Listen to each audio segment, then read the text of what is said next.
Hey guys, it's Rush. Hope you're all doing well. Welcome back to the channel. This video today, I want to talk about the Razer Wolverine V2 Pro.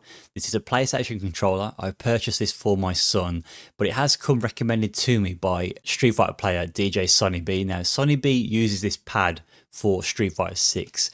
Now, this will not be a controller that I use for Street Fighter personally, but I was curious to try it out just to see how it feels. But I do feel this is a great secondary controller for my son's PlayStation, so I'll be covering the controller in detail in this video.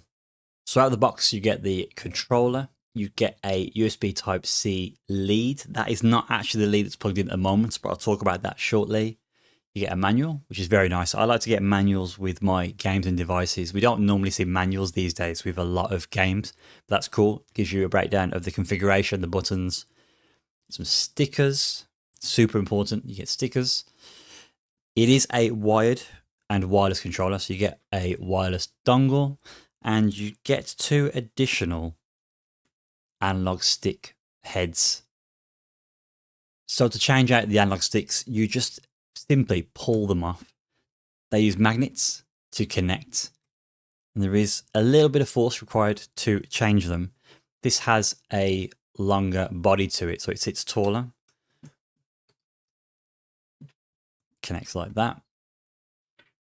This is a rounded shaped head. It's got like a smooth top to it, short body, and that connects on again with the magnet. So with regards to the configuration of this controller, it follows an Xbox design philosophy where the left analog stick is higher up, D-pad's lower down. It's 4 buttons on the face of the pad there, of small size. I'd say like they're generally like the typical size you'd see on most controllers. They have a glossy finish. They are domed in shape. You can see they're sort of rounded off on the top. They use micro switches. There's quite a lot of resistance needed to press these buttons down. In comparison to the D-pad, this again uses micro switches. It's a very, very soft, responsive, quite mobile D-pad. But the force required to press the D-pad down differs to the face buttons. There's quite a lot of resistance on the face buttons, whereas the D-pad, very sensitive. Moving to the shoulder buttons, you've got your stock L1, R1, L2, R2, which you'll find on most controllers. The front buttons are your shoulders or your bumpers, as people call them, and the rear are paddles or triggers. I've actually got the triggers set to short shift. You've got an ability to change that. So now I've got the long press. You can shorten the distance with these toggles. You may have also noticed there's additional buttons. There's an M1 and an M2 button here. Move the wire out of the way. So they can be mapped via the software, but that's very cool that you've got these additional buttons on the top. Speaking of additional buttons, if I flip it over, put it upside down, you'll see you've got further buttons here. You've got an M3, M4, M5, M6. So these are the 6 mappable buttons via the software. Flip it around. The way these buttons work, the top ones are just buttons, and the rear ones, they are like paddles or triggers. They don't move very much, but you have like, they're like levers. So you've got a longer surface area. You can feel the lip on them to sort of like press them down. So with regard to the other buttons and features, you've got the stock PlayStation buttons, you've got the touchpad. There is a 3.5mm jack at the bottom there. I'll flip it over again. You've got settings, so you can flip it to PC mode, PS5, and there's your wired and wireless settings. In respect to the design and feel of the controller, it does feel very good. It's very solid. It weighs in at 277 grams. It has this sort of matte face to it, but the edges of the controller has like a textured, it almost feels rubbery. I think there is like a bit of like a rubbery sort of texture. It is plastic, but it has like a nice grip on the edges. That's on the rear as well. So where you grip the handles, I do like that textured feel to it. As you can see, it's got RGB lights that change. That's quite a cool touch. I'm not really a big fan of RGB lights, whether it's on controllers or on my PC, but you have that, which is a nice touch. It does look pretty cool. It doesn't look tacky.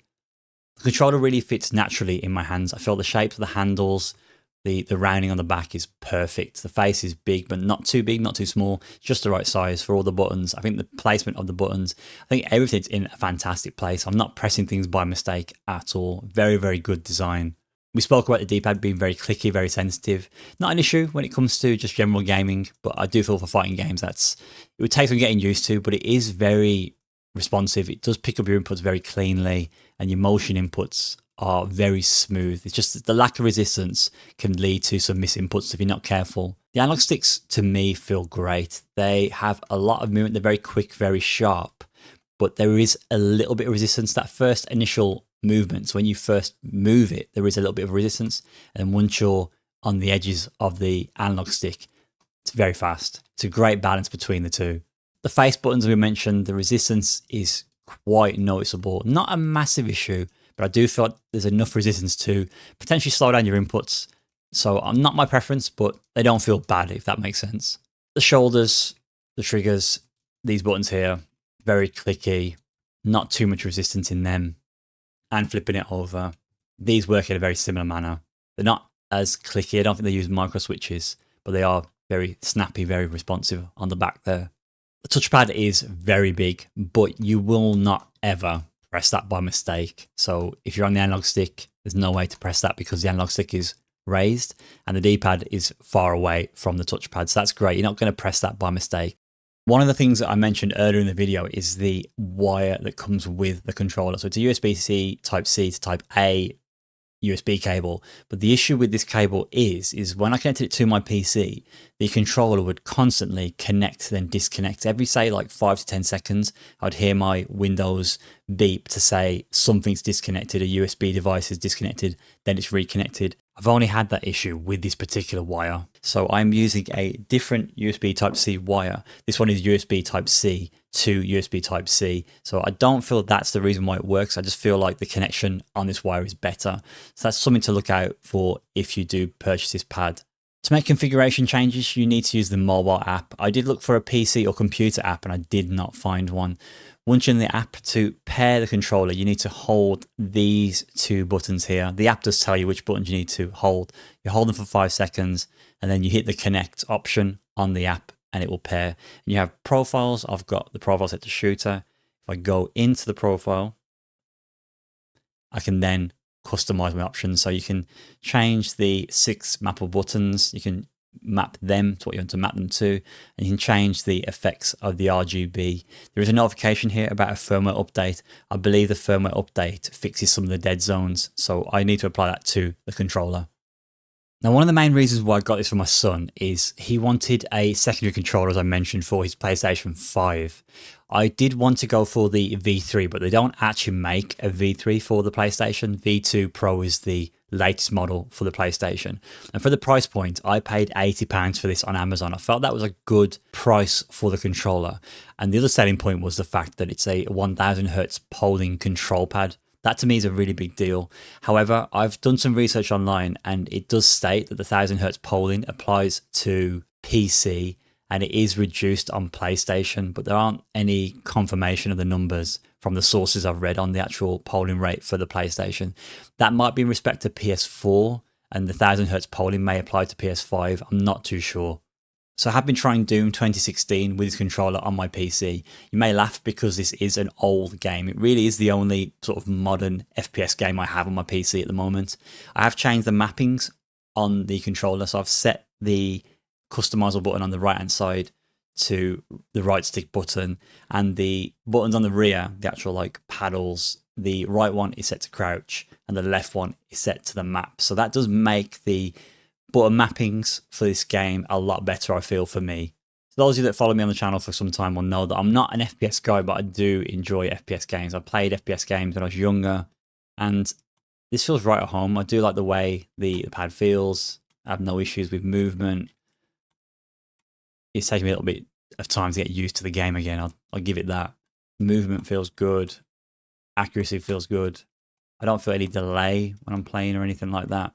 And being able to map these buttons is a real good touch. I like the fact that you can customize. Customizing controllers, I feel like, is critical with the later controllers, the more recent pads to come out, especially if it's a third-party one. I mean, they should be doing that for the sort of stock controllers on PlayStation and Xbox, but it's a limitation. I don't know if it's a reason behind why they do that, but yeah, these third-party controllers, being able to customize buttons is great.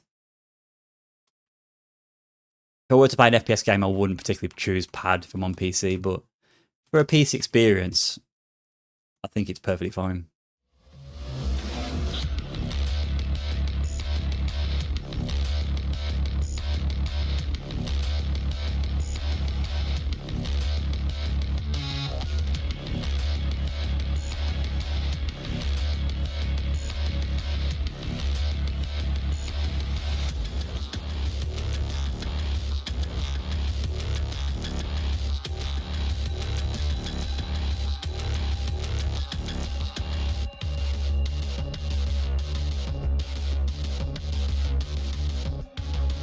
So to conclude, a really nice controller. I do love exploring other controllers outside of fight pads just to understand the design principles and design choices of other manufacturers. This is very reminiscent of the Razer Rayon. I used the Razer Rayon on Street Fighter 5 for fighting games, and the D-pad on this controller reminds me of the Razer Rayon. I would love to see a new Razer Rayon released in the future, one that's modern with a higher polling rate, more configurable buttons, and compatibility with PlayStation 5 and the Xbox Series X and S. I spent a lot of time looking for a secondary controller for my son that's not a PlayStation 5 controller, and I feel I made the right choice. I really do like it, it feels great, and I'm sure he'll love it when I hand it over to him.